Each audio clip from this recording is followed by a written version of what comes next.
తీస్తా, నాలో ఉన్న క్రియేటివిటీ మొత్తం బయటికి తీస్తా, నా తడాకా చూపిస్తా. స్టార్ట్ చేద్దాం. వస్తున్నాడు అబ్బాయి, వస్తున్నాడు.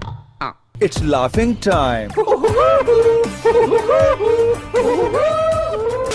వైఎస్ఆర్సీపీ కార్యకర్త ఏదైనా కానీ ప్రజలు లేకపోతే కాలర్ ఎగరేసుకొని చెప్పాలి. పలాని మాట చెప్పినాం, పలాని మేము నెరవేర్చినాం అని చెప్పి.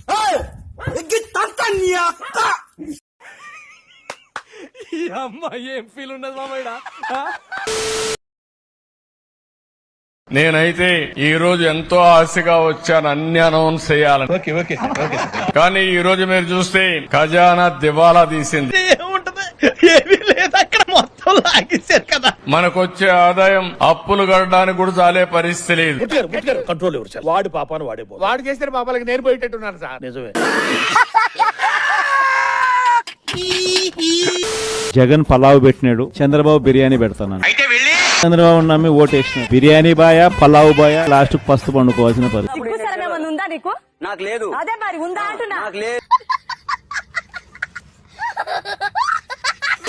వైఎస్ఆర్సీపీ కార్యకర్త ఏదైనా కానీ ప్రజలు లేకపోతే కాలర్ ఎగరేసుకొని చెప్పాలి. కొడుతున్నారమ్మా, నిన్ను కొడుతున్నాడా?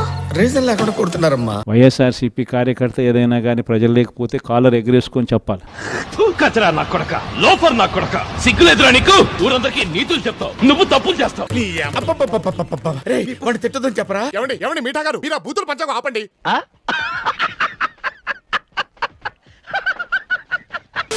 పలాని మాట చెప్పినాం, పలాని మేము నెరవేర్చినాం అని చెప్పి. రామచంద్ర ఈడు ఓరాక్షన్ భరించలేకపోతున్నాను రా. మాలో అబద్ధాలు ఉండవు, మాలో మోసాలు ఉండవు, మాలో కల్ముషం ఉండదు అని. మాలో అబద్ధాలు ఉండవు, మాలో మోసాలు ఉండవు, మాలో కల్ముషం ఉండదు అని. ఇది గుర్తుపెట్టుకో, తర్వాత మాట్లాడుకుందాం. తనకు నచ్చని వారిని చెప్పు కొడతానంటాడు. చెప్పులతో కొట్టేనే 2 చెప్పులు చూపిస్తున్నా. నీకన్నా పెద్ద మొగోడిని అప్పుడు నేను మక్కిలు ఇరిగిపోతాను. మాలో మోసాలు ఉండవు, మాలో కల్ముషం ఉండదు. వారిలా మనం రౌడీల్లా మిసాలు వెలేయలేము. నెల్లూరులో చెప్తున్న వాడికి 7 అడుగులోడికి శాశ్వత మంచం మీద పడబెడేస్తారు. మాలో మోసాలు ఉండవు, మాలో కల్ముషం ఉండదు. వారిలా ఈ మాదిరిగా మనం బూతులు తిట్టలేము.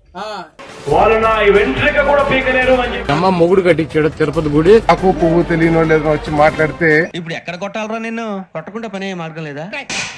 నువ్వు కొట్టా ఏ డౌటా?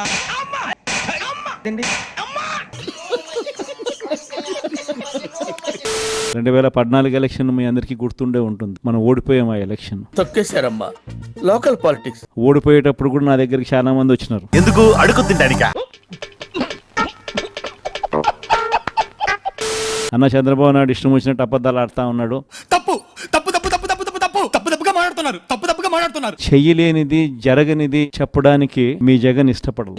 నాతో చెప్తే చెప్పావు కానీ ఎవరితో చెప్పకు, ఎవరు నమ్మరు. ఏ రోజైతే మనం విలువలను విశ్వసనీయతను రెండింటినీ కూడా పక్కన పెట్టి రాజకీయాలు చేయాలని ఎప్పుడైతే మనం ఆలోచన చేస్తామో, I know the public pulse. I know how to play kabaddi with the public. ఇప్పుడు ప్రజలకు సమాధానం చెప్పడం కథ దేవుడు ఎరుగు. ఇంట్లో కూడా మనకు గౌరవం ఉండదు.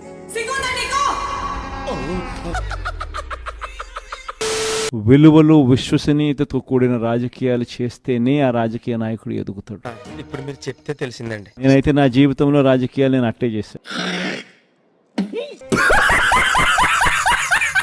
నేను కాంగ్రెస్ పార్టీ నుంచి బయటకు వచ్చినప్పుడు వెనక్కి తిరిగి చూస్తే నా వెనకాల ఎవరు లేరు. తోల తీరిపోయి నేను మా అమ్మ ఇద్దరమే బయటకు వచ్చింది. మూర్తి గారు, ఇలాంటప్పుడే గుండె రాయి చేసుకోవాలి. ఏం చేస్తాం? నేను అసలు అదే అనుకుంటాను, అంటే ప్రతిపక్ష హోదా కూడా లేకుండా చేయాలని చెప్పి దేవునికి ప్రార్థన చేస్తా ఉన్నా. దేవుడు జనరల్ గా చెప్పాను రా, నేను సీరియస్ గా తీసుకున్నాను. దేవుడు నమ్మరు ఆలకించాడు.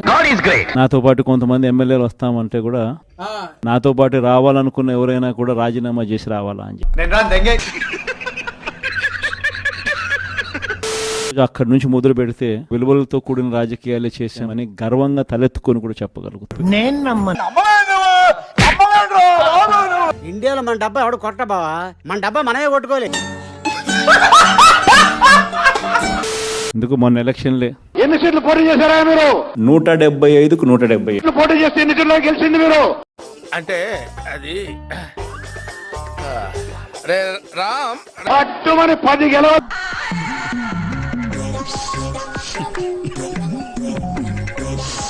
పట్టుమని 10 గెలవ. సరే సర్లే, ఎన్నెన్నో అనుకుంటాం, అన్ని జరుగుతాయి ఏమిటి?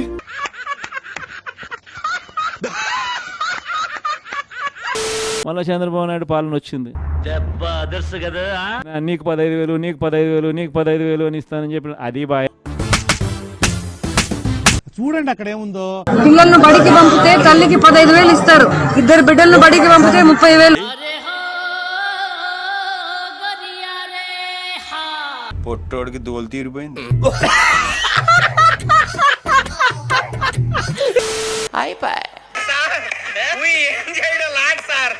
ఈ కార్యక్రమం ఇంతటితో సమాప్తం. రేపు ఇదే అలవాసులపై మళ్ళీ కలుసుకుందాం. అంతవరకు సెలవా మరి. నా ఛానల్ పేరు గుర్తుందిగా, please like, share and subscribe.